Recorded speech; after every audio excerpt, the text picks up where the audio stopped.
এসেছে ফেলুদার নয়ন রহস্য।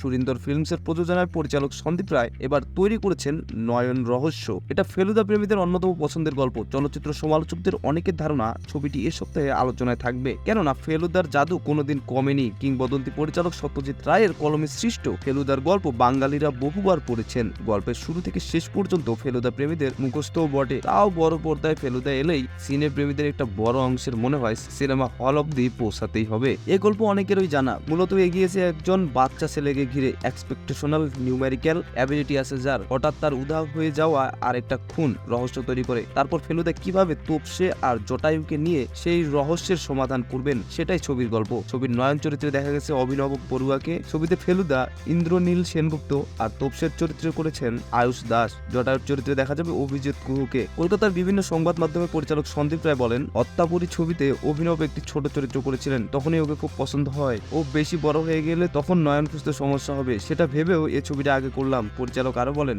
ফেলুদার গল্প যারা পছন্দ করেন তাদের অনেকের প্রিয় গল্প এটা। বড় পর্দায় এই ছবি দেখতে দর্শকদের কেমন লাগবে তা জানার অপেক্ষায় রয়েছি। সিনেমাটি নিয়ে ইন্দ্রনীলের ভাষ্য, এই ছবিতে শুধু ফেলুদা তোপসে জটায়ু নয়, অন্য চরিত্রগুলো স্পেশাল। হত্যাপুরীর জন্য আমরা দর্শকদের থেকে এতটাই ভালোবাসা পেয়েছি যে এবারও সেই সমর্থন পাবো আশা করছি। ফেলুদার ম্যাজিক কোনোদিন কমেনি। নয়ন রহস্য এর সঙ্গে মুক্তি পেয়েছে আরো দুটি বাংলা ছবি, দাবারু ও চলচ্চিত্র এখন।